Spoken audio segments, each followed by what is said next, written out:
Hello everyone, কেমন আছো তোমরা সবাই? আশা করি ভালো আছো, সুস্থ আছো। আমার নতুন একটি ব্লগে সবাইকে অনেক অনেক ভালোবাসা। তো অনেক দিন বাদে আমি আমার ব্লগ শুরু করলাম। তো দিনটা কিন্তু ছিল সোমবার। এটা প্রায় অনেক দিন আগেকার ভিডিও, প্রায় 20 দিন আগে, যখন আমরা এরা এসেছিলো আর কি। দেখো দিদি এখানে রেডি হচ্ছে, আমি কিন্তু ফুল রেডি হয়ে নিয়েছি, কারণ ও এখন এই যে সাজছে।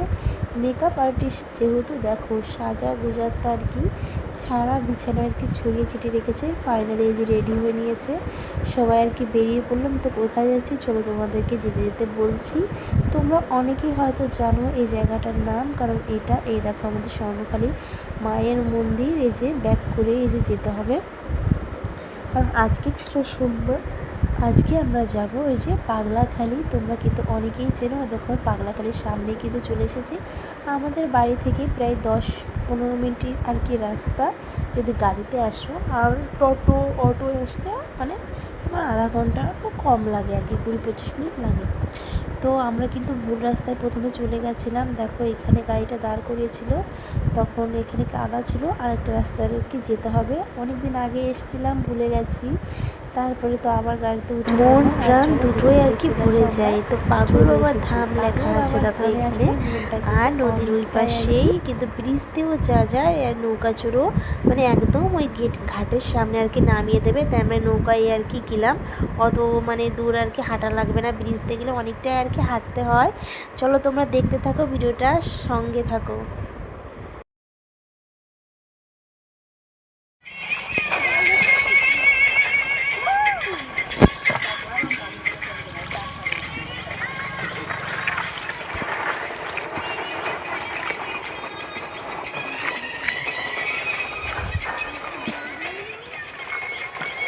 ऊंचा से बना, आ गए जल्दी बना, ऊंचा खड़े हो जा।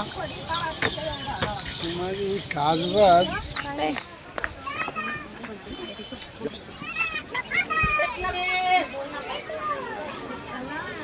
তো আমরা দেখো সবাই মিলে মজা করতে করতে তো এই পারে আর কি চলে আসলাম। আর এখানে যেই ঠাকুমাগুলো আমাদেরকে একটু তিলক কাটে দিচ্ছিলো আর আশীর্বাদ করে দিচ্ছিলো। আর এখান থেকে যে আমরা ডালা নেবো, কারণ আমার বাড়ি থেকে তেমন কিচ্ছুই আনিনি, শুধু দুধ এনেছিলাম। তাড়াহুড়ো করে যেন ঘটিটা আনতে আর কি ভুলে গেছিলাম। তো এখান থেকে এই যে একটা ডালা কিনে নিলাম। ডালার মধ্যে কিন্তু সমস্ত কিছু ছিল, বেলপাতা ছিল, নারকেল ছিল, ফল ছিল, কদমা ছিল, তারপরে ধুতরা ফুল ছিল।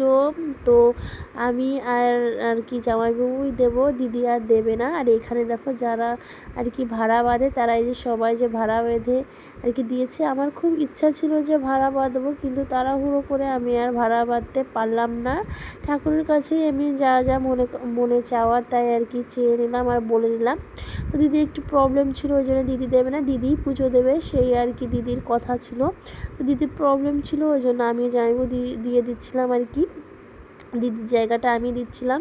তো দিদি অনেক দূরে থাকে, আসতে পারবে না, ওই জন্য আর কবে আসবে ওই জন্য আর কি দিয়ে নিলাম। তো এখান থেকে মেন জায়গায় আর কি আমি পুজো দিয়ে দিলাম। এত ভিড় ছিল কি বলবো, প্রচণ্ড ভিড় ছিল। ভিড়ের জন্য আর কি ঠিক মতন দাঁড়াতে পারছিলাম না কোনো রকম। তো এখানে পুজো দিয়ে আমি বাইরে চলে এসেছিলাম।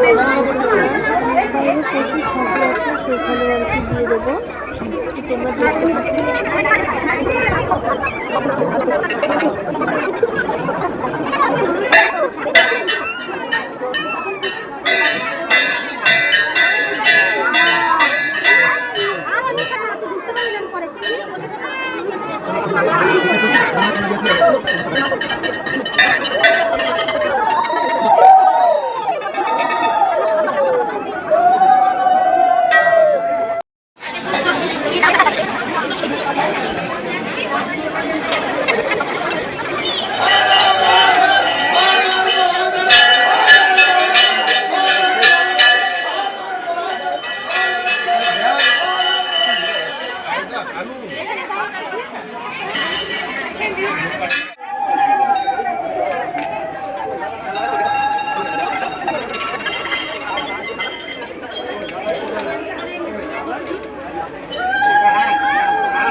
আজকে ছিল বৈশাখ মাসের লাস্ট সোমবার। এত এত এত ভিড় ছিল কি বলবো, মন্দিরের ভিতরে কিন্তু দাঁড়ানোর মতন পরিবেশ ছিল না। আমি তো কোনো রকমের আর কি ভোলেনাথের মাথায় একটু দুধ ঢেলে বাইরে বেরিয়ে এসেছিলাম। আর এখানে কিন্তু প্রচুর মানে ভোলেনাথ ছিল, সেখানে যাইবু আর আমার মনাকে মানে ঢেলে দিয়েছিল সেখানেই। কি ভিতরে ওরা তো ছেলে মানুষ অতটা বুঝতে পারছিল না কি করে দেবে, তাই বললাম ফাঁকা জায়গায় আর কি দাও, ঠাকুর তো সবখানেই আর কি থাকে। তো এইখানে দেখো মন্দিরটা একটু ঘুরে ঘুরে দেখাচ্ছিলাম তোমাদের। তারপর তো যাইবো একটু নমস্কার করে নিল, আমিও ঠাকুরের কাছে আর কি কিছু আর কি চেয়ে নিলাম। তো আগে আমরা যখন ছোটোবেলায় এখানে আসতাম, এখানে এই ঘরগুলো কিন্তু কিছুই ছিল না, এখন কত উন্নত হয়েছে, দেখেও কিন্তু ভালো লাগছে। আগে কেমন আর কি ছিল আর এখনের পাগলাখালিটা দেখে মানে অসাধারণ লাগছে। তারপর তো এই যে গরমে তো প্রচণ্ড আর কি জল পিপাসা পেয়েছিল, তারপরে এখান থেকে যে সবাই মিলে আইসক্রিম খেয়ে নিলাম। আর দিদি কিন্তু বাইরে আর কি দাঁড়িয়ে ছিল, আর বাবাকে যেন কি যেন একটা দিদি প্রশ্ন করছিল, কিন্তু হাসছিল খুব। আর এখান থেকে যে দিদি খেয়ে নিচ্ছিল আর কি ঝালমুড়ি, কারণ বাইরে থাকে ওরা তো এইসব পায় না তেমন, দেখলে আর কি খেতে ইচ্ছা করে। তো তোমরা কে কে পাগলাখালি এসেছো অবশ্যই কিন্তু কমেন্ট করে বলো। তারপর যে সামনেই কিন্তু ষষ্ঠী ছিল, দিদি মাকে দেবে একটা আর কি ফ্রিজ গিফট করবে মাকে আর কি। ওই জন্য আমরা যে জয়ঘাটাতে এই যে ফ্রিজের দোকানে এসেছিলাম আর কি ফ্রিজ দেখতে। আর আমার অবস্থা দেখো, প্রচণ্ড আর কি ঘেমে চেমে পাগলি হয়ে গেছে একদম, মানে অবস্থা একদমই টাইট, মানে প্রচণ্ড মানে অস্বস্তি লাগছিলো। একেতে শাড়ি পরেছিলাম আর বাড়ি এসে তেমন ভিডিও করা হয়নি। আর রাত্রেবেলাতে দেখো এই যে দিদি আর কি রুটি বানাচ্ছে, ও কিন্তু একদম মানে এক্সপার্ট রুটি বানাতে, মানে প্রায় 20-25টা রুটি প্রায় যে 10 মিনিট তো তারও মনে হয় কম, এত তাড়াতাড়ি মানে রুটি বানিয়ে ফেলেছি কি আর বলবো। তো আজকের মতন ভিডিওটি এখানে